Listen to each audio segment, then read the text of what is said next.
Memang itu masa-masa yang juga, termasuk tantangan besar Bluebird ya. Karena belum pernah lawan yang kita hadapi saat itu, terlihat ataupun tercopy di masa-masa tantangan sebelumnya. Jadi it's a new kind of enemy nih kira-kira ya, new kind of competition.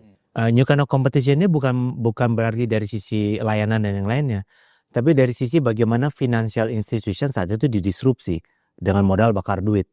Kan nggak masuk akal gitu loh, bisnis kok bisa.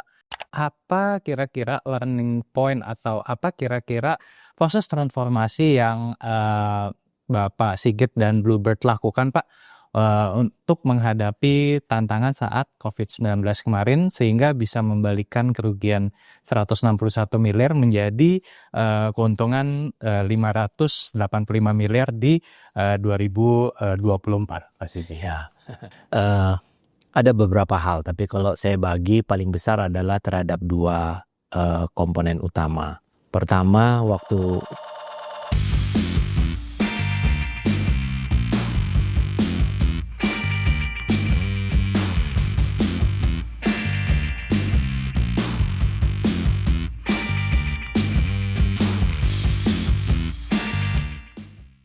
Halo semuanya, selamat datang di Money Discussion with Rifan Kurniawan. Nah, di episode kali ini kita kedatangan narasumber yang spesial. Beliau adalah Deputi CEO dari PT Bluebird Tbk, yaitu Pak Sigit Djoko Sutono. Selamat sore Pak Sigit. Sore Pak. Arifan, baik kabarnya. Thank you Pak untuk meluangkan waktunya, dan saya yakin teman-teman semua di sini juga nggak ada yang nggak kenal Bluebird harusnya ya Pak ya. Perusahaan yang sudah puluhan tahun ada di Indonesia dan melayani masyarakat.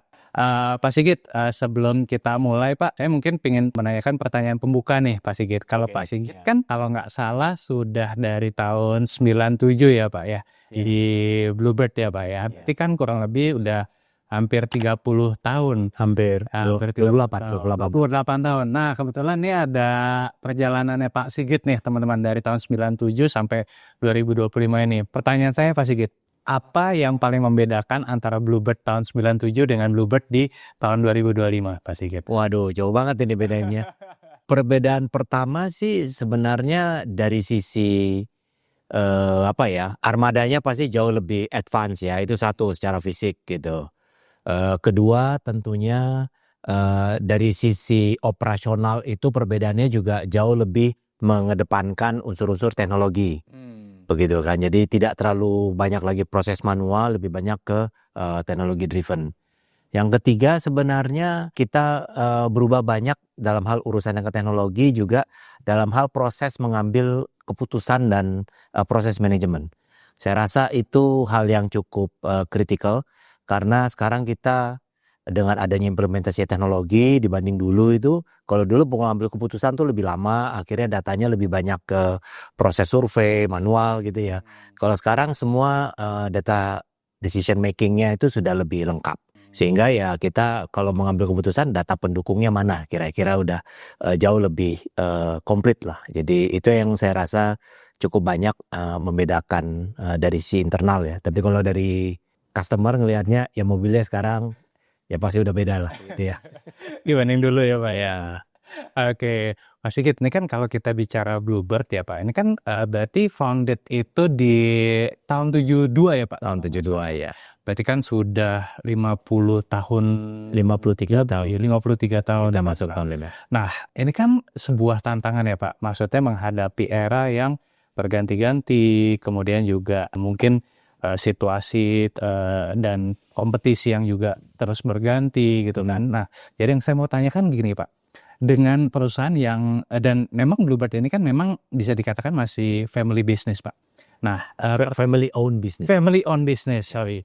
Nah, berarti kan ada nilai-nilai nilai-nilai keluarga atau nilai-nilai visi yang ketika Bluebird pertama kali berdiri dan masih dijaga sampai dengan saat ini, dipadukan dengan mungkin inovasi, dipadukan dengan tren, dipadukan dengan modernisasi gitu kan. Nah, pertanyaan saya bagaimana Pak Sigit memadukan kedua hal ini, Pak Sigit? Mia, itu proses yang cukup panjang dan berjalan berkesinambungan ya. Karena nggak bisa suatu dua nilai ataupun kalau tadi dibilang family kan biasanya punya kecenderungan, oh bisnis family itu sepertinya lebih tidak mengukur profesionalitas. Tapi boleh namanya bisnis murni sepertinya lebih profesional.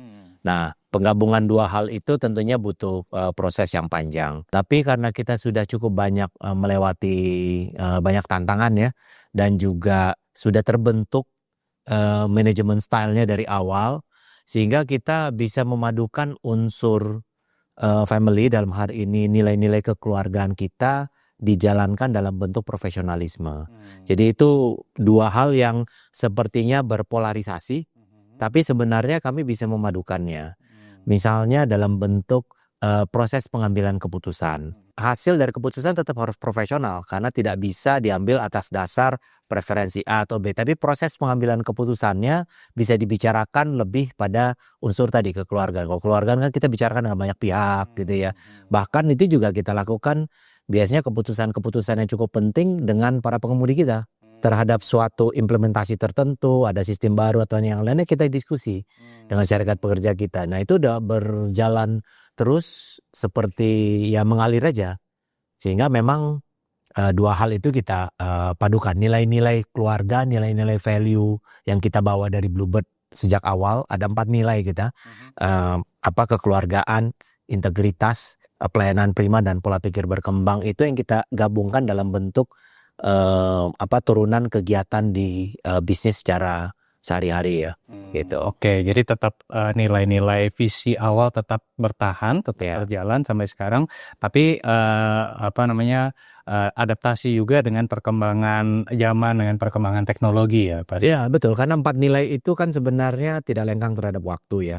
Jadi integritas gitu kan, terus pelayanan prima. Ya mau kapanpun orang pasti dibutuhkan faktor integritas. Tinggal cara mengimplementasikan integritas tiap masa berbeda. Nah kita harus berkembang. Gitu. Pelayanan prima yaitu jati diri Bluebird gitu ya. Jadi memang dari awal kita fokus pada bagaimana memberikan pelayanan prima. Kalau tahun 80-an pelayanan primanya berbeda dengan tahun sekarang 2025 gitu. Pelayanan prima tahun sekarang semua harus bisa cashless dan yang lainnya. Kalau 2025 harus pakai cash, dan 2020 gitu kan belum baru mulai masuk kita apalagi awal-awalnya. Ya jadi berbeda cara implementasinya tapi nilai-nilainya tetap sama. Nah yang tetap tidak berubah dari dulu adalah proses kekeluargaannya yang kita memang sangat kalau saya bilang sangat erat ya hubungan antara manajerial dengan direksi dan juga dengan pengemudi dan juga dengan keluarga-keluarga pengemudi. Oke. Nah kalau kita bicara mengenai Bluebird kan sebenarnya kalau saya lihat nih udah banyak berubah ya Pak. Nah ini kan kalau dulu mungkin teman-teman kenal Bluebird itu cuman taksi. Taksi yang biru itu taksi biru gitu kan ya. Tapi sebenarnya kan kalau kita lihat sekarang ini udah beyond taksi gitu kita bilang ya Pak. Itu kan ada ya selain ada Bluebird, Silverbird, Goldenbird tapi juga ada City Trans gitu kan. Kemudian bahkan ada Bird Mobil, Karedi, Bluebird Kirim gitu kayak. Nah, ini tuh kalau saya mau boleh tanya Pak, sebenarnya apakah dari awal Bluebird itu sudah memblueprint perkembangan sampai dengan sejauh ini, maksudnya sampai ke logistik, auction bahkan sekarang Pak, atau hal tersebut dilalui dengan proses R&D mungkin Pak. Jadi yang saya mau tanya itu lebih ke bagaimana Bluebird dari yang sebelumnya mungkin orang lebih banyak mengenal only taxi gitu Pak, sekarang mungkin bisa dibilang lebih jauh terintegrasi Pak Sigit. Iya, jadi awal berdiri Bluebird sebenarnya bukan taksi. Jadi justru yang namanya di sini Goldenbird itu adalah cikal bakal Bluebird awalnya. Itu dulu namanya taksi gelap lah gitu ya. Karena belum ada izin taksi rental, nggak ada izin taksi biasa, jalaninlah dengan 2 kendaraan yang diberikan oleh pemerintah saat itu. Ya taksi gelap jalan.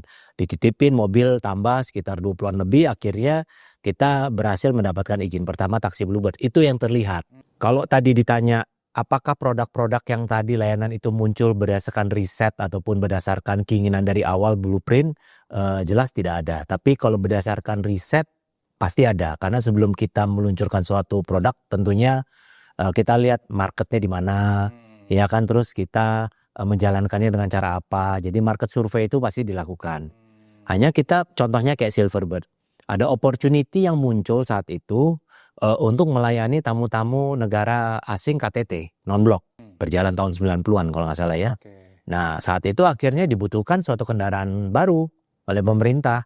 Tidak bisa dengan kendaraan yang dipakai sekarang, yang waktu itu ya tahun 80-an masih kayaknya kalau nggak Nissan ataupun itu mobilnya Soluna atau lebih awal lagi. Sepertinya tidak cocok untuk dibawa Untuk tamu-tamu asing. Ya. Akhirnya diizinkanlah suatu layanan baru dan kita melihat ini opportunity untuk bisa berkembang membedakan layanan kita menjadi satu taksi eksekutif. Begitu. Jadi ada opportunity dan kita mengambil opportunity itu.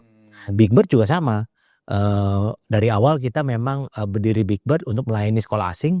Habis itu kita kembangkan terhadap pariwisata. Begitu. Nah, kalau City Trans kita memang mengakuisisi baru di terakhir sebelum pandemi. 2018-2019 kita akuisisi karena kita memang melihat mau mengembangkan bisnis layanan Big Bird tadi ke layanan shuttle service yang memang bisa melayani bukan layanan pariwisata lah ya. Jadi kota ke kota gitu kan, dari provinsi ke provinsi. Akhirnya sekarang pun berkembang masuk ke dalam bis akap di City Transnya. Jadi kita melihat beberapa perusahaan yang kita coba approving dan kebetulan perusahaan ini masuk dalam radar dan cukup bisa ada chemistry yang sama terhadap pelayanan, terhadap value ya. Begitu. Nah, kalau yang terakhirnya itu Bird Mobil, Karedi, Bluebird Kirim. Karedi sebelumnya, Karedi itu juga ada opportunity kerjasama dengan pihak lain karena kita berpikir begini, ini mobil kan tiap tahun kita tiap bulan malah kita harus menjual mobil bekasnya. Jadi mobil bekas caranya selalu dijual melalui jalur-jalur kita biasa dijual di pool. Ya, Karedi ini adalah auction house. Jadi kita punya channel baru untuk bisa menjual. Selain itu juga bisa membuka opportunity baru dalam hal kesempatan melelang dan itu ada partner yang memang bisa kita jalankan. Jadi joint venture itu. Karena kan memang kalau saya nggak salah, memang salah satu model bisnisnya Bluebird untuk taksinya atau untuk armada-armadanya kan ada umur ekonomis yang dijaga, betul ya Pak ya. Jadi misalkan setelah berapa tahun biasanya Pak? 4 tahun. 4 tahun permajaan, Ya. 4 tahun permajaan. Jadi kalau yang sebelumnya di pool, sekarang sudah lewat Karedi ini. Enggak semuanya. Jadi kita membuka channel karena di Bluebird itu prinsipnya kita tidak mau selalu tergantung hanya pada satu cara. Gitu. Kita harus punya alternatif cara karena kita yakin suatu saat cara ini bisa ketinggalan zaman dan kalau kita tidak siapkan cara yang lain, kita tiba-tiba nanti bisa merevisi atau menyesuaikan itu terlalu berat gitu. Jadi kita perlu ada backup lah gitu, backup plan. Jadi kita jual di sini, kita jual di sini gitu. Ya, akhirnya kita juga bisa mengukur market yang mana. Ada kompetisi juga lah di antara channeling itu kan nih. Ada masing-masing kan juga punya leadernya kan. Gitu. Oke, ini jual ini. Jadi suatu kompetisi yang sehat. Oke. Kalau yang Bluebird Kirim itu produk hasil pandemi. Ya, sanak pandemi itu. Iya, waktu itu kan pandemi kan ya nggak bisa ngangkut orang. Iya. Akhirnya kita melihat ya opportunity-nya apalagi ya alternatifnya adalah ngirim barang. Dan sampai sekarang akhirnya tetap kita siapkan berjalan dan menjadi satu layanan tersendiri. Yang memang punya pasarnya khusus untuk mengirim barang di kendaraan taksi. Yang memang marketnya bukan seperti ngirim kayak kirim pakai two wheelers ya, pakai motor ya. Kalau misalnya kan kondisi hujan, nah ini laku nih untuk kirim barang gitu. Atau mau ngirim makanan box 30 box gitu. Nah, ya kan catering. Nah, ini barang-barang kendaraan layanan tersebut masuk beli kueta dan kita kerjasama juga dengan beberapa hotel dan catering yang besar-besar untuk mengirim layanan mereka. I see. Oke, jadi intinya semua layanan ini adalah dari proses R&D sambil juga melihat opportunity yang ada di pasar seperti itu ya Pak gitu. Termasuk ini bukan Pak yang mungkin boleh next lagi. Ini kan belum lama ini kan ada BRT ya. Iya, BRT. Terus kemudian juga kalau Bluebird app ini kayaknya udah beberapa tahun juga, cuman kan beberapa featuresnya bertambah. Ini featuresnya sekarang udah ada My Bluebird subscription plan, fixed price option, sama early itu juga dari permintaan pelanggan berarti ya Pak ya? Iya, jadi dari permintaan pelanggan atau juga dari ideation kita ya. Apa memang pain point yang dilakukan? Kadang pelanggan kan tidak bisa memberikan jawaban atas apa yang mereka inginkan. Mereka bahkan nggak tahu. Nah, mereka nggak merasa ini pain point. Tapi kita lihat ini prosesnya pain point. Sehingga ya memang kita berpikir itulah uniknya mungkin salah satu perbedaannya. Kalau tadi refer terhadap pertanyaan awal. Kalau dulu perbedaan Bluebird dulu dengan sekarang. Kalau ada perubahan itu terlihatnya di secara fisik. Mobil itu. Kalau sekarang di secara layanan digitalnya bisa banyak berubah. Kayak features layanan-layanan yang kita masukkan dalam aplikasi My Bluebird itu kan tidak terlihat secara fisik tapi terlihat secara digital. Oh, sekarang ada feature subscription ya. Itu kalau dilihat ya, is a product by itself. Layanan EasyPay, dulu namanya EasyRide, itu is a service by itself gitu. Jadi memang kita punya digital services atau digital product under My Bluebird platform. Tapi kita juga punya physical product yang memang harus muncul untuk melayani brick and mortarnya ya. My Bluebird nggak akan bisa jalan sendiri tanpa ada mobilnya yang jemput gitu kan. Atau mobilnya atau busnya yang dikirim yang lain. Jadi begitu. Oke. Pak Sigit, ini kan saya juga pengen tanya tentang leadership style, Pak. Ya, leadership style Pak Sigit kan, correct me if I'm wrong, Pak. Tapi kalau ini kan saya mungkin lihat dari sosial media gitu kan. Waktu itu saya ingat Pak Sigit pernah viral yang waktu pura-pura tuh Pak jadi sopir taksi gitu kan. Ada pura-pura itu memang benar. Maksudnya itu kan dan jadi pembicaraan di berbagai media gitu kan. Terus kemudian kan juga Pak Sigit juga sering kunjungan. Nah, jadi yang saya mau tanya Pak, sebenarnya kan Pak Sigit dengan dengan stylenya Pak Sigit gitu kan, memimpin Bluebird yang sekarang ini mungkin sudah punya armada kalau nggak salah sudah 42. Kita sudah ada 28.000. 28 ribuan ya Pak, sekitar 28 ribuan armada gitu kan, dan mengelola sumber daya yang sudah puluhan ribu Pak. Itu kan tentu bukan hal yang mudah Pak. Apalagi tadi yang saya katakan bahwa ini sudah lintas generasi, sudah puluhan tahun, yang dimana mungkin kalau dulu SDM-nya masih yang mungkin kalangan milenial, sekarang mungkin di Bluebird udah banyak Gen Z mungkin Pak. Nah itu kalau saya boleh tanya, bagaimana leadership style dari sisi Pak Sigit gitu ya untuk memimpin puluhan ribu lah Pak sumber daya yang ada di organisasi Bluebird Group Pak Sigit. Mungkin cocoknya pertanyaannya ditanyain terhadap kolega saya gimana style saya ya. Ya. Tapi kalau saya menjalankan bagaimana melit mereka, sebenarnya ada beberapa nilai selalu yang saya tekankan. Pertama, manusiakan mereka. Itu satu kuncinya. Jadi dalam hal mengambil keputusan, dalam hal melihat suatu problem, coba dorong mengenai human connection-nya dulu. Pertama, sehingga belakangnya itu akan ngikut. Kalau dilihat dari sisi kontrol juga termasuk bagaimana caranya mendelegasikan sewajarnya, karena tiap orang pasti juga ingin memiliki suatu kontrol, tapi kita juga tidak bisa memberikan kontrol tanpa batas gitu ya. Jadi membalance itu. Di sisi lain memang kalau dilihat bisa disebut style ya, saya memang lebih cenderung mungkin banyak di lapangan ya, begitu, karena harus bisa balance antara yang memang kita tinker, berpikir di belakang meja dengan tim, atau juga bisa mengecek ke lapangan. Memang itu sesuatu yang leader kalau sekarang itu butuh dua sisi ya, selalu bisa dijalankan. Jadi kalau dulu sebutnya dua sisi mata uang, sekarang kan ambidextrous leadership ya. Ya, namanya sulit, seperti menjalankannya juga sulit. Itu harus ya memang style itu kan tidak ada yang salah ya. Jadi orang boleh aja stylenya boleh yang berbeda jauh tergantung bisnisnya. Tapi karena Bluebird ini bisnisnya sangat banyak berkecimpung dan berbicara dengan orang.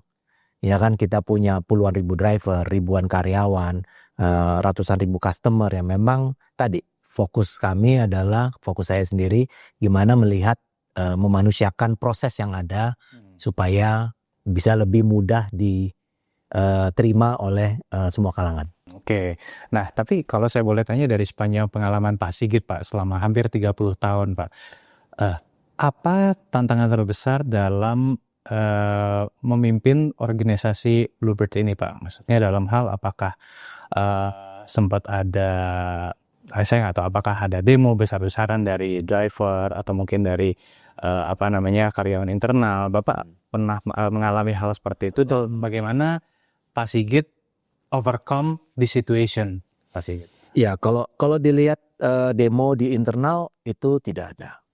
Bahwa kalau ada protes-protes terhadap beberapa kebijakan dalam rapat dan yang lainnya, karena kita memang sangat terbuka, ya tentu ada friksi pengambilan keputusan, friksi terhadap sistem kompensasi yang kita berikan, tapi itu diselesaikan tadi dengan cara profesional, dengan cara kekeluargaan, dengan hasil profesional. Begitu ujungnya semua bisa di-manage dengan tanpa friksi yang berarti lah, begitu ya. Kalau dibilang demonstrasi ya jelas nggak ada, begitu, kecuali mungkin saat waktu ada online yang waktu itu masuk yang disebut demonstrasi, tapi itu kami melihat justru itu bukan demonstrasi, itu adalah aspirasi dari para pengemudi kita yang merasa tidak mendapatkan lahan pertarungan yang sama terhadap kompetisi yang masuk. Jadi mereka merasa kok begini banget ya gitu. Nah, kita menyuarakan bersama lah, begitu. Jadi tidak ada suatu hal yang kritikal. Tapi kalau dalam hal Bluebird mengalami proses tantangan-tantangan itu tentunya banyak challenges yang harus kita navigasi bersama. I see. Nah, kalau bicara mengenai culture, Pak. Nah, boleh di-share nggak mungkin ke teman-teman culture apa yang Pak Sigit dan mungkin Board of Director selalu bawa, Pak, ke dalam perusahaan? Tadi kan mungkin sempat disebutkan ya Pak ya mengenai nilai-nilai itu. Nah, apakah ada culture tertentu Pak yang Pak Sigit bawa ke dalam perusahaan sehingga ya Bluebird dari dulu, sekarang dan seterusnya bisa tetap relevan, bisa tetap sustain lah Pak menghadapi perkembangan zaman? Ya, pertama kalau kita bayangkan adalah 4 nilai tadi culture yang harus kita bawa. 4 nilai: kekeluargaan, integritas, ya kan, layanan prima, dan pola pikir berkembang. Itu caring itu. Dan integritas itu menjadi satu pola dasar yang selalu menjadi pemikiran untuk kita bergerak ke depan. Masing-masing leader memang punya strong point-nya. Ya kan, misalnya tim strategi pasti dia lebih kuat dalam pola pikir berkembang. Tim operasi misalnya dia pasti akan lebih kuat terhadap misalnya tim layanan integritas dan pelayanan prima dan yang lainnya, begitu ya. Sebagai leader dari masing-masing divisi itu tetap harus punya 4 nilai tersebut, dan yang kita kedepankan kalau kita bawa sebenarnya faktor kekeluargaan itu, karena faktor caring.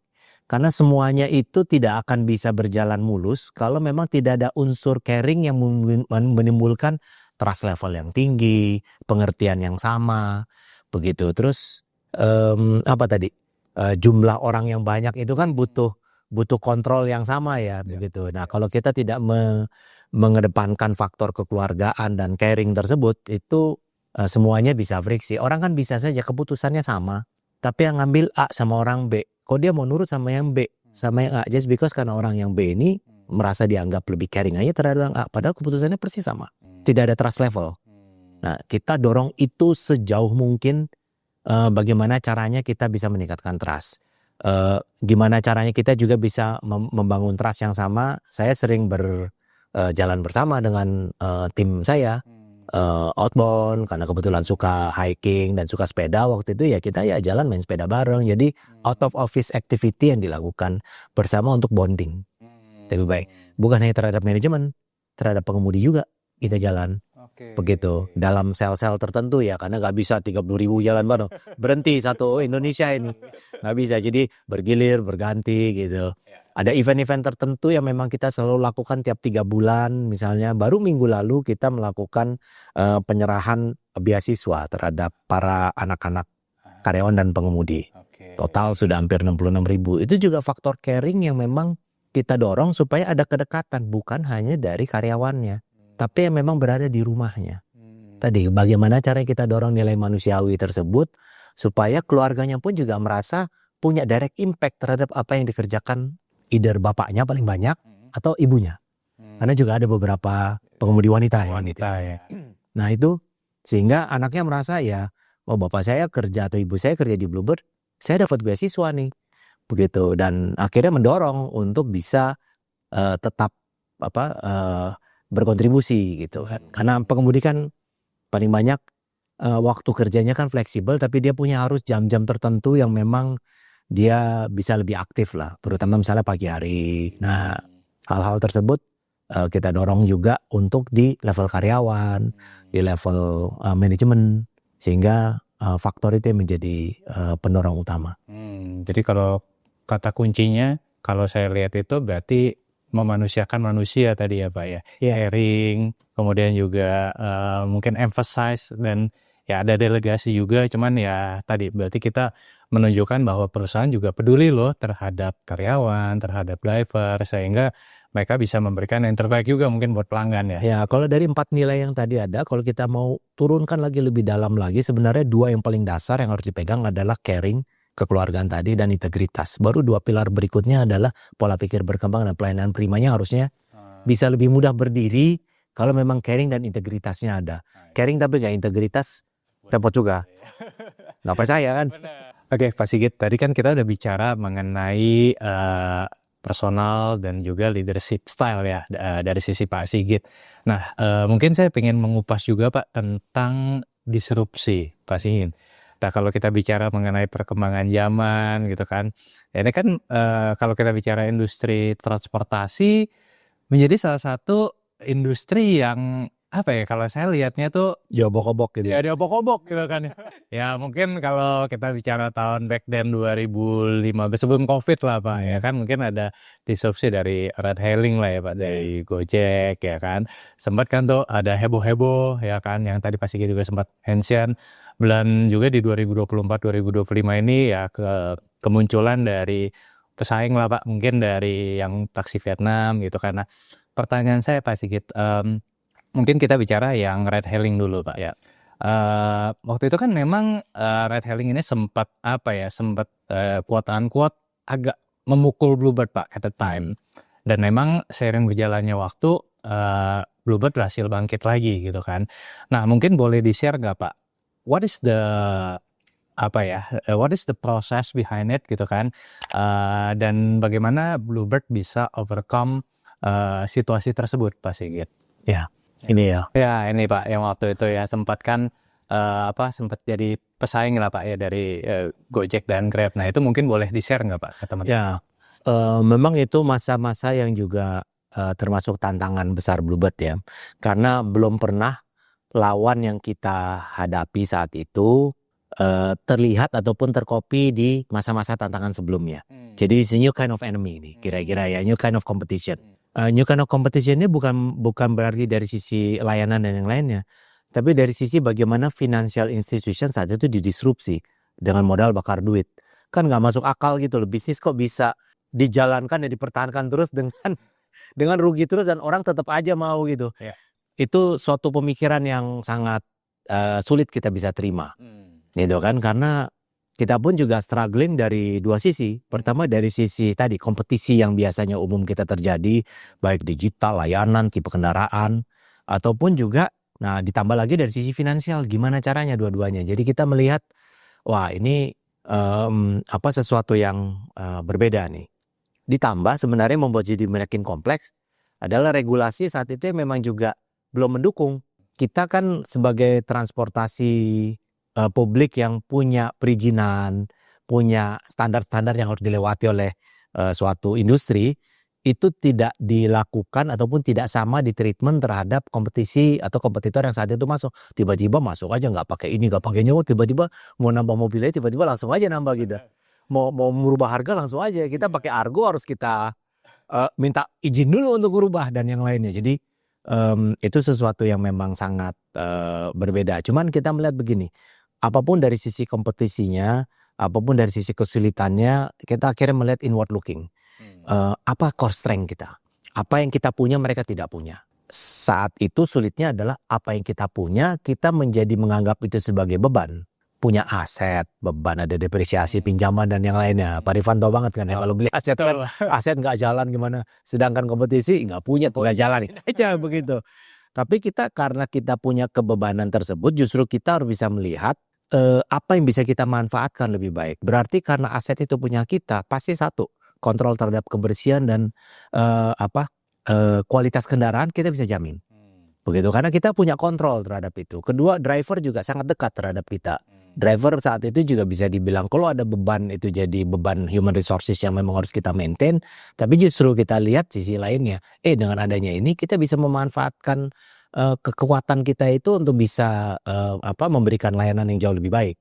Jadi kita fokus terhadap apa yang kita mampu dan kita keluar suatu bukan keluar ya, kita muncul suatu keyakinan bahwa memang kita berbeda dengan yang lain, tapi justru memang keperbedaan itu yang membuat kita bisa menang. Sehingga kita menemukan jati diri kita dalam hal persaingan tersebut, bahwa tamu kita tuh nyarinya bukan cara pesannya.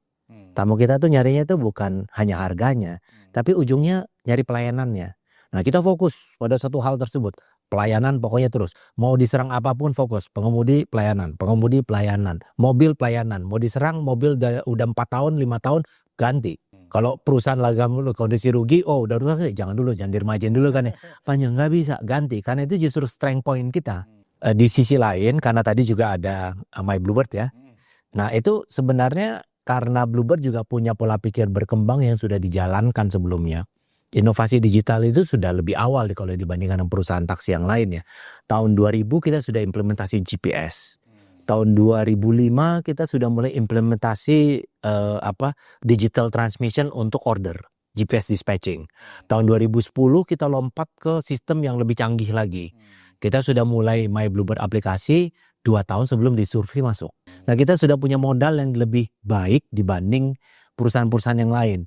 Memang modalnya kalau 1 sampai 10 mereka masuk di kelas 6 gitu ya saat itu. Kita masih baru kelas 2 SD gitu. Dia udah mau lulus SD, kita masih baru. Wah, masih belajar, berjuang masuk. Tapi kita sudah punya modal. Dan akhirnya kita perkuat juga lini tersebut. Dan kita melihat karena kita yakin bahwa yang dicari adalah pelayanan. Kita tahu kelemahan kita dari sisi digitalisasi, kita masih butuh waktu. Kita berpikir untuk kolaborasi. Akhirnya terjadilah proses kolaborasi itu karena si aplikasi Gojek saat itu memang membutuhkan layanan yang baik. Kita tahu apa strength point-nya dan weakness point-nya apa.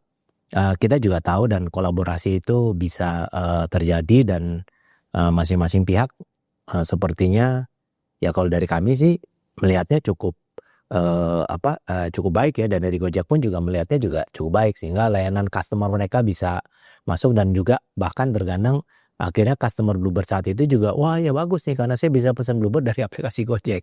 Karena sebenarnya dia pindah tapi maunya hanya kebetulan cara pesannya aja. Dan sekarang kita sudah ramping up dan kita sudah jauh lebih advance aplikasinya. Oke, jadi bukan melihat lagi sebagai sebuah kompetisi, tapi melihat sebagai sebuah kolaborasi seperti itu ya Pak ya, salah satunya ya. Oke, nah kalau yang baru-baru ini nih Pak dengan ya taksi asal Vietnam Pak, SM ini kan memang mungkin setahun belakangan ini lah ya Pak ya, banyak nih di jalanan. Saya ingat banget tuh Pak kalau kita bicara di stock market kan, at the time ketika taksi asal Vietnam ini muncul ke permukaan, pengaruh ke harga saham Bluebird waktu itu Pak. Kalau di member banyak banget, ini gimana nih pasang Bluebird segala macam enggak kan. Saya pernah bikin juga Pak video tentang Bluebird gitu kan ya. Sebenarnya poinnya kalau saya tadi setuju dengan Pak Sigit gitu ya. Fokusnya adalah di kenyamanan pelanggan, di di pelayanan segala macam. Cuman ya saya pengen mendengar dari sisi Pak Sigit gitu. Bagaimana Pak Sigit mungkin melihat keberadaan pesaing asal Vietnam ini dan mungkin kalau boleh di-spill ada rencana tertentu nggak Pak? Ya tiap masa memang punya tantangannya sendiri ya. Walaupun kita sudah berkolaborasi dengan kompetitor kita dan sekarang pun juga yang ada 2 kompetitor itu kita sudah berkolaborasi dua-duanya. Kita punya aplikasi bisa pesan taksi Bluebird di aplikasi Gojek, kita juga bisa pesan taksi Bluebird dari aplikasi Grab Car Plus kalau pesan dapat Bluebird juga gitu. Jadi sebenarnya dua-duanya sudah kita berkolaborasi. Saya tidak bisa men-spill semuanya, tapi konteks-konteks tadi bahwa kolaborasi ataupun kompetisi fokus pada satu halnya itu termasuk dalam landscape bagaimana cara kita mengatasi kompetisi. Saya tidak menyatakan juga kita akan berkolaborasi terhadap kompetitor yang baru, tidak selalu itu caranya. Karena kolaborasi butuh kesamaan visi. Kesamaan visi apakah yang sama dengan kita, faktor terhadap kesamaan meningkatkan pelayanan. Nah kalau nggak sama, kita fokus pada pelayanan, kompetitor tidak fokusnya pada bottom line kan kebalik nih. Gitu. Nggak akan bisa nyambung tuh, kayak air sama minyak gitu ya. Nah menghadapi tantangan yang ini, kami memang perlu melihat beberapa hal. Satu adalah kuncinya kalau dilihat kompetitor ini hanya menggunakan kendaraan listrik. Satu yang jelas dan kita sudah sering sampaikan, Bluebird sudah masuk dalam program elektrifikasi.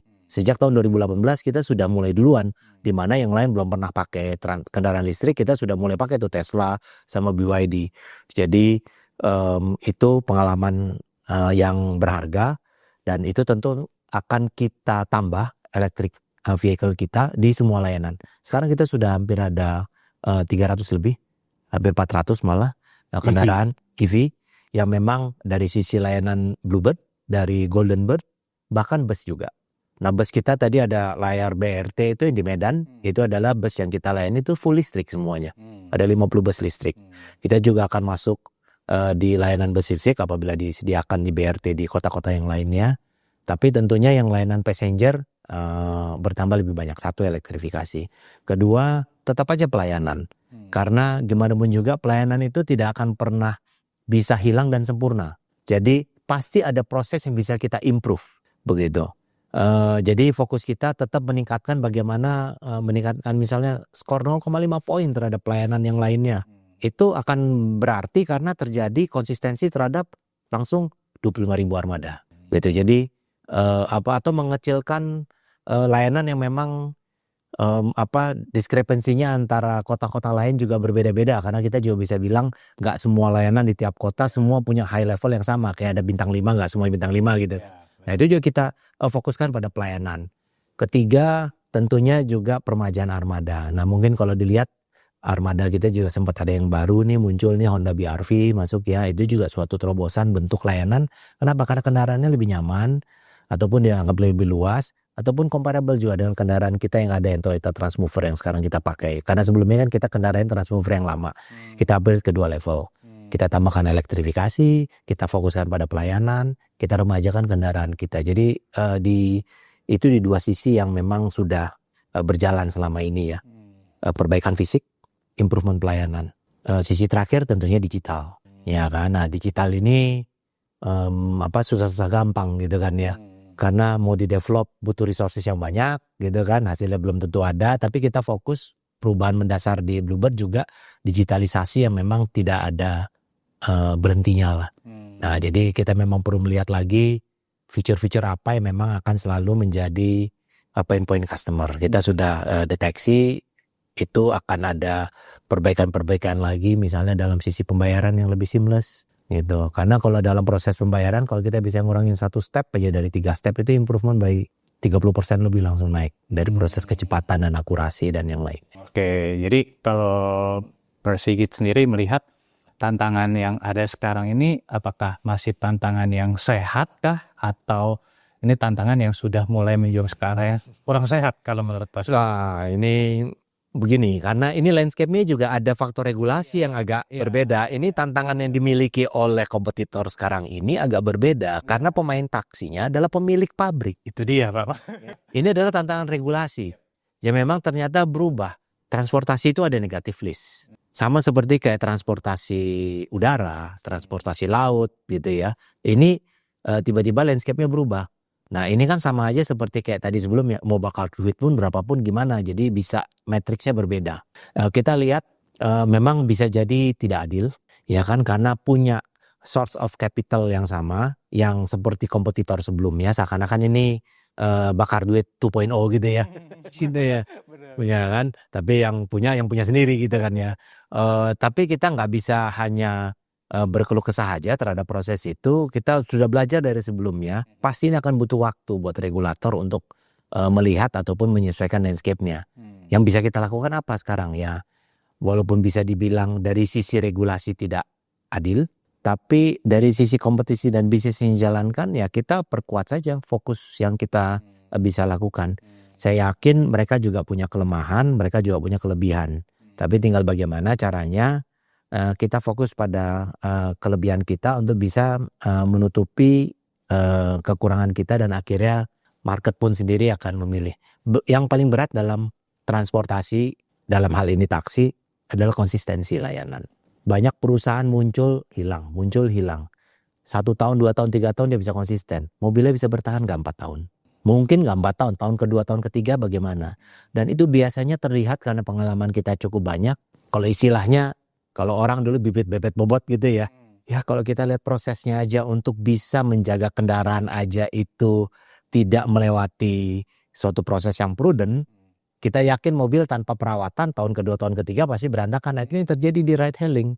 Waktu 1 tahun 2 tahun pertama mobilnya bagus semua, tapi tahun ketiga kalau mobil nggak dirawat, nggak apa, kotor dan nggak ada konsisten, itu akhirnya layanannya nggak konsisten. Nah, makanya kita punya pool, makanya kita punya tim yang memang menjaga mobil itu tiap hari itu dicuci, dibersihkan, dipastikan. Itu untuk menjaga konsistensi. Nah, apakah kompetitor siapapun yang akan masuk itu bisa terus menjaga itu berjalan?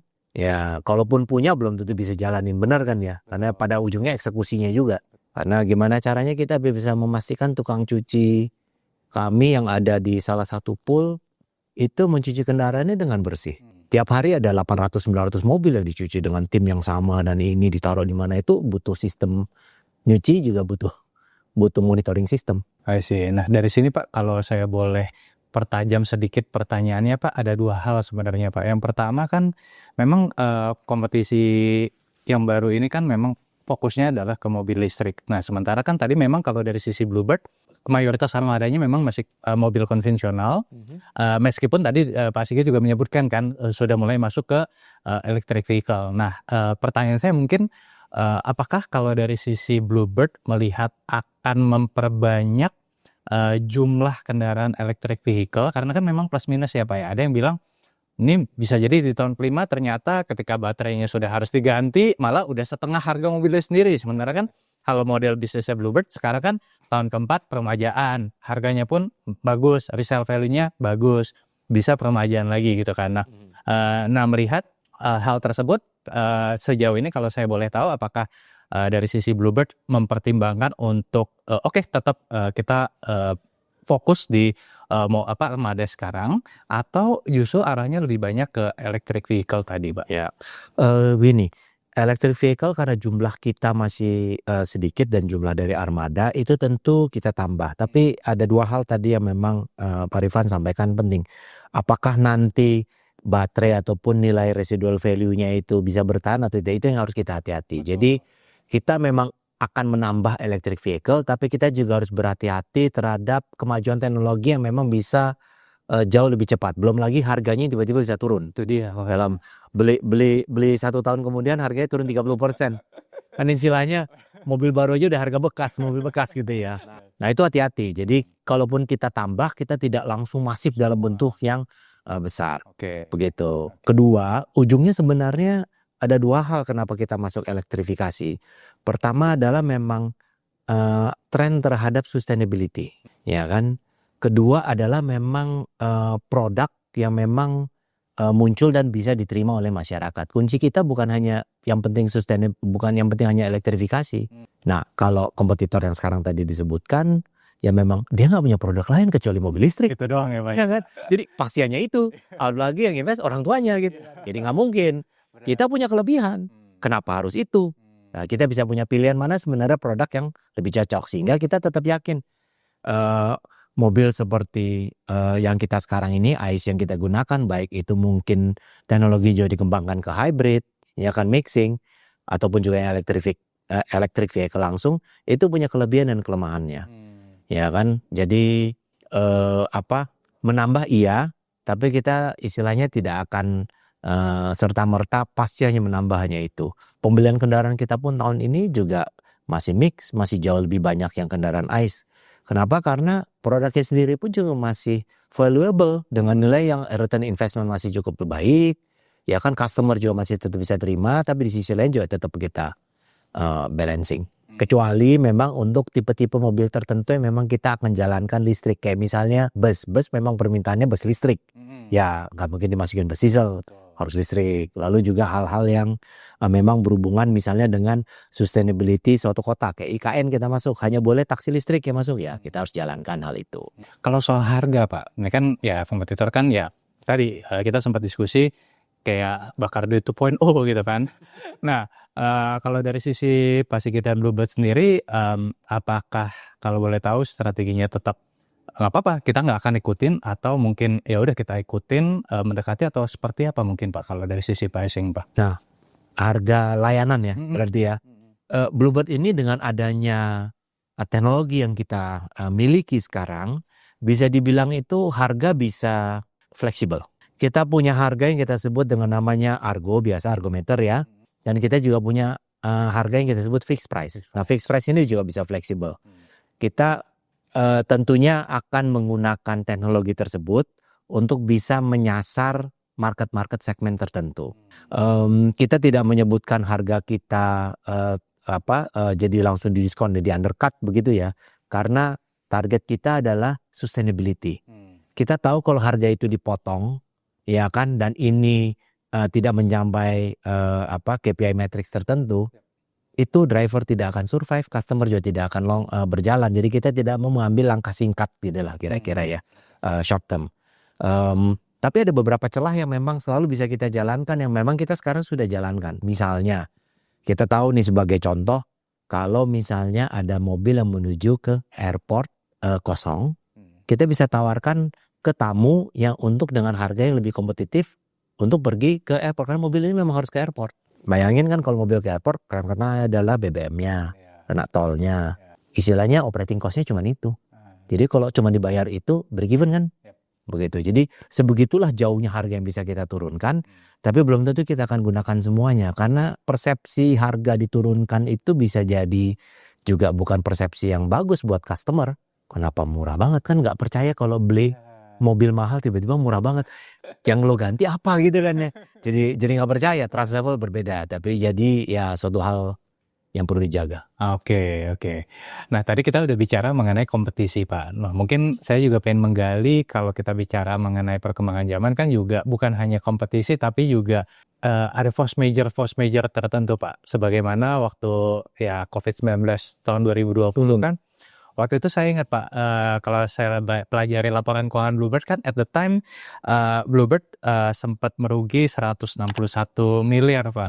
Ya kan, dan kemudian di tahun 2024 ya ternyata Bluebird sudah mencetak laba balik lagi ke 585 miliar gitu kan. Nah, maksud saya adalah boleh di-share nggak, Pak, ke teman-teman gitu mengenai apa kira-kira learning point atau apa kira-kira proses transformasi yang Bapak Sigit dan Bluebird lakukan, Pak, untuk menghadapi tantangan saat COVID-19 kemarin sehingga bisa membalikan kerugian 161 miliar menjadi keuntungan 585 miliar di 2024 pastinya. Ya.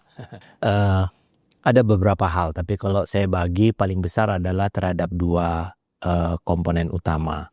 Pertama, waktu COVID itu masuk, kita tidak tahu ini akan selesainya kapan.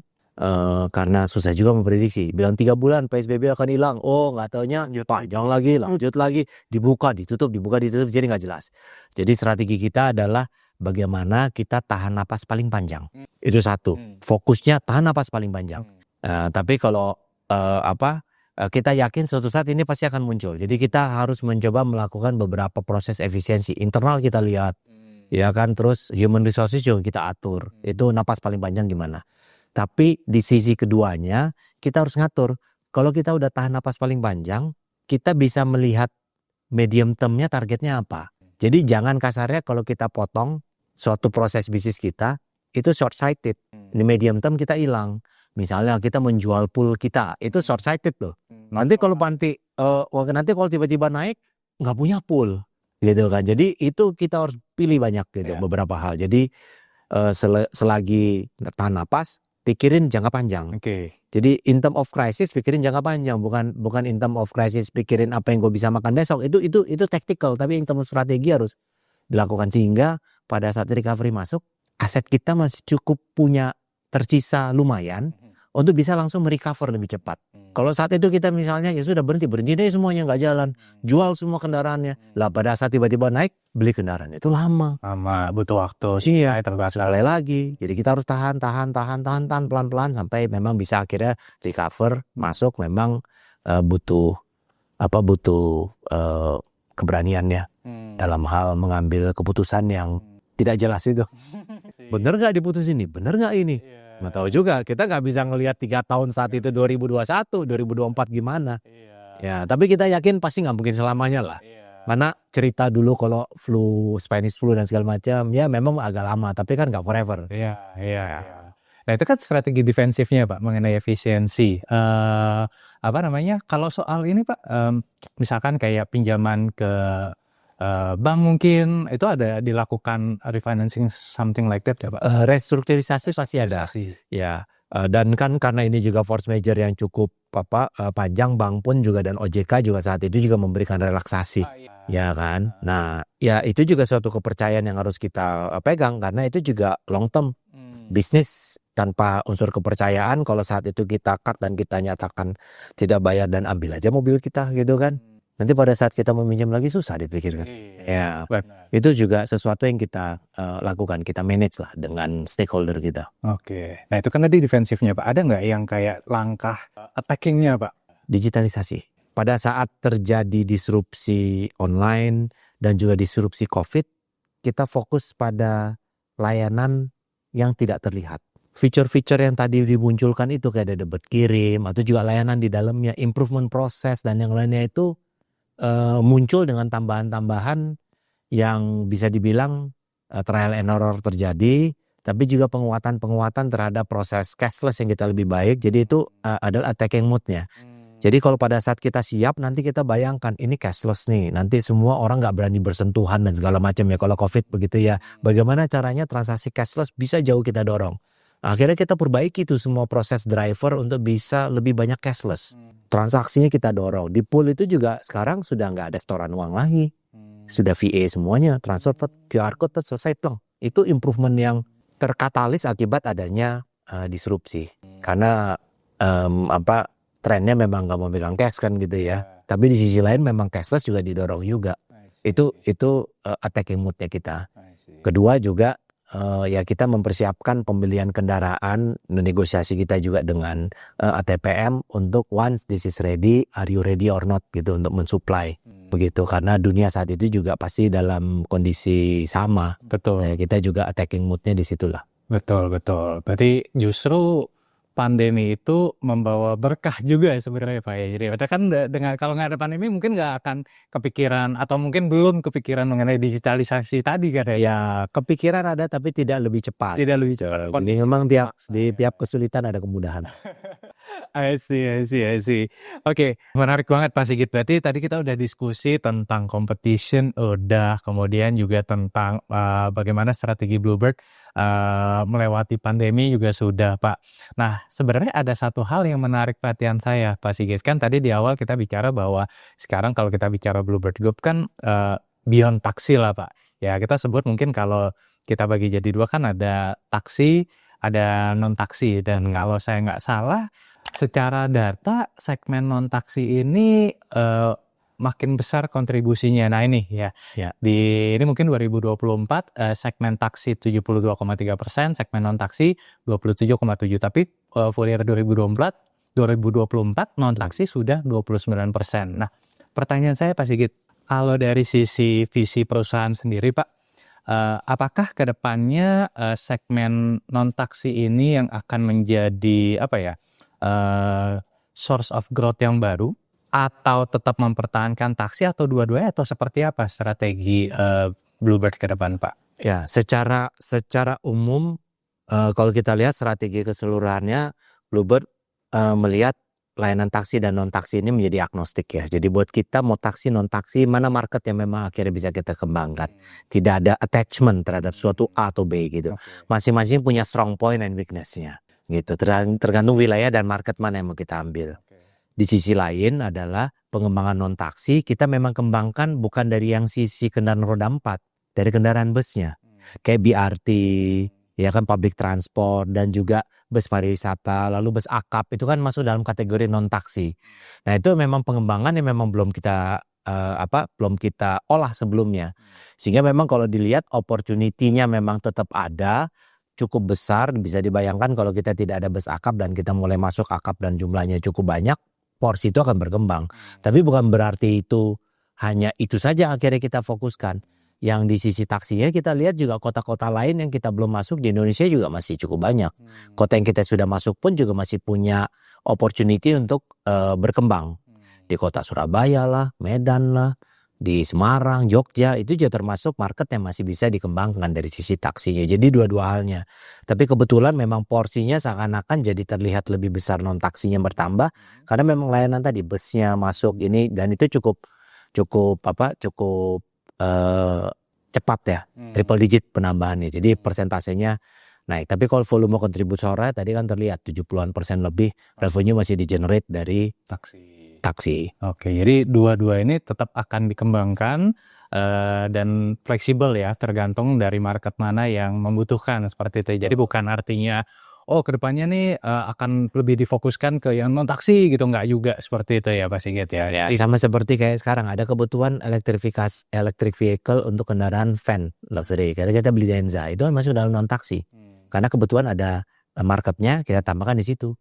Iya kan? Kalau kendaraan yang lainnya kita gunakan Alphard misalnya di Silverbird tetap masih marketnya ada. Jadi dua-duanya punya periuk pasar yang memang tetap kita kembangkan bersama lah.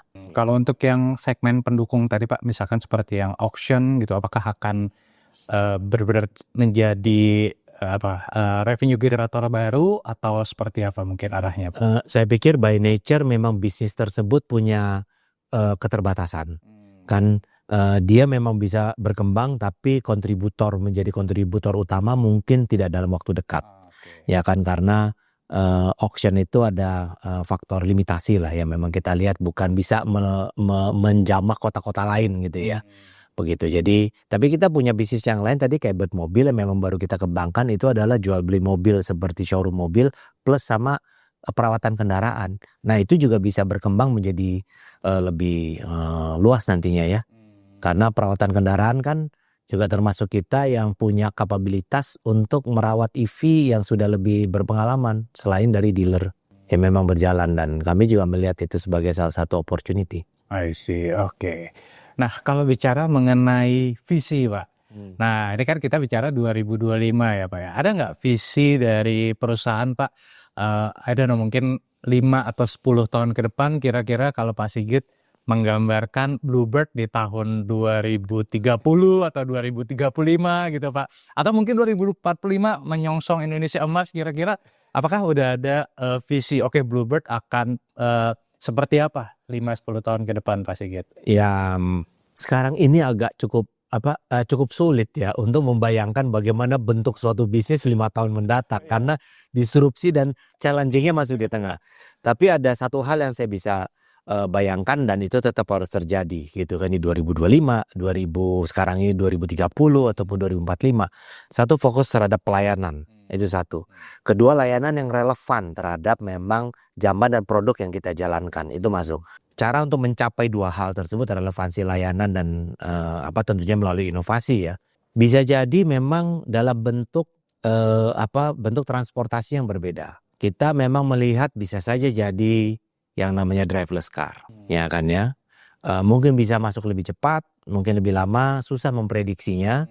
Tapi kalau itu menjadi suatu layanan yang memang kita perlu jalankan, Bluebird siap untuk bisa mengadaptasi layanan tersebut. Tapi tetap butuh pelayanan kan, begitu. Ya apakah pelayanannya berubah atau apa, saya belum bisa membayangkan. Kedua, bentuk layanan yang lebih luas daripada apa yang tadi disebutkan di layar. Ada Bluebird, Silverbird, Goldenbird, Bigbird, City Trans, ada BRT, ada 3 layanan yang lainnya. Itu bisa berkembang karena pengalaman kita adanya disrupsi ataupun adanya tantangan baru memberikan opportunity untuk Bluebird bisa mengembangkan layanannya. Bluebird Kirim juga termasuk layanan yang kita bisa kembangkan untuk divisi logistik. Jadi kalau kita lihat mungkin pengembangan dari sisi non taksi, fokus Bluebird terhadap logistik juga bisa bertambah di 2030. Begitu. Tanpa melihat memang mengurangi porsi passenger transportnya. 2045 kejauhan kali ya. 2030 aja aduh kayaknya masuk. Tapi saya juga bisa bayangkan electric vehicle mungkin akan lebih banyak. Produk bus listrik juga pasti pemerintah akan mendorong ke sana. Atau mungkin bisnis turunan terhadap electric vehicle tersebut kita bisa melihat supporting bisnisnya bisa berkembang. Karena kita punya ingredientsnya sekarang. Tinggal apakah opportunity-nya dengan investasinya make sense atau tidak. Sekarang ini kan kalau kendaraan listrik kan susah. Kita belinya masih lebih mahal, jualnya jauh lebih murah. Pada saat tipping point itu terjadi, ya kan, pasti tipe kendaraan tersebut akan tereskalasi lebih cepat. Nah pada saat itu industri pendukungnya mungkin akan bisa siap. Itu balik lagi tadi, pada saat ini kita lihat bagaimana melihat jangka panjang, kita siapkan dulu modalnya yang sekarang. Supaya nanti pada saat itu siap, kita bisa lebih cepat mengadaptasi ataupun mengambil opportunity-nya.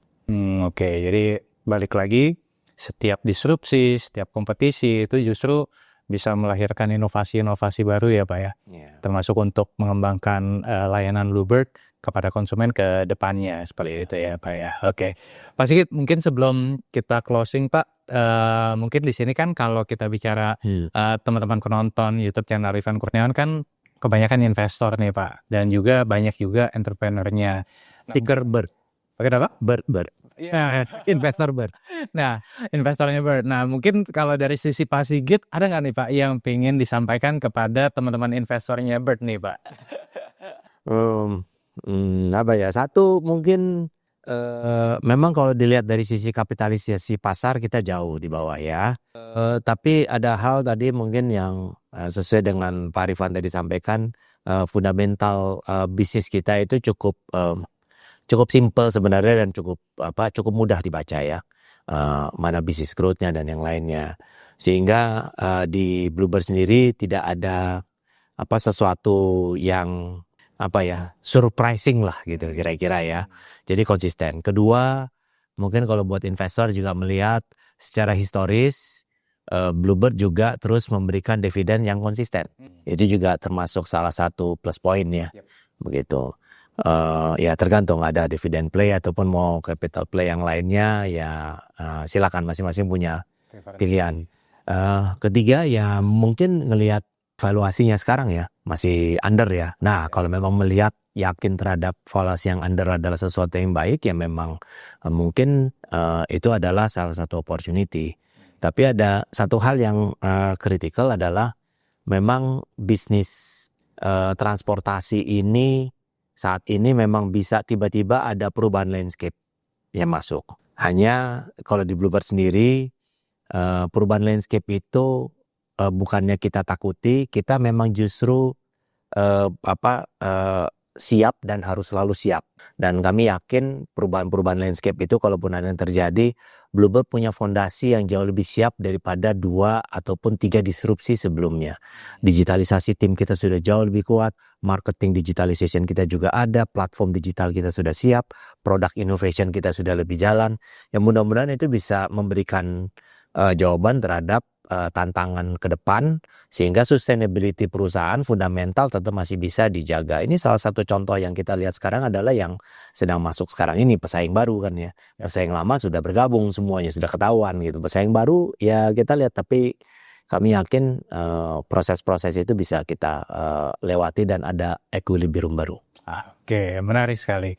Oke, thank you Pak Sigit untuk waktunya, very insightful Pak, dan saya pun juga banyak belajar juga tadi dari sisi leadership style Pak Sigit ya, kemudian juga belajar bagaimana Bluebird menghadapi persaingan, menghadapi transformasi dan disrupsi. Banyak sekali yang saya yakin teman-teman juga pelajari dari podcast ini. Nah, kalau misalkan teman-teman merasa bahwa podcast ini bermanfaat, jangan lupa untuk sebarkan video ini ke teman-teman, ke relasi, ke keluarga, dan teman-teman investor lainnya supaya manfaat dari podcast ini bisa lebih luas. Oke, sekali lagi thank you Pak Sigit untuk waktunya Pak. Sukses selalu dan Terima kasih Pak. Dan sampai ketemu lagi di diskusi berikutnya.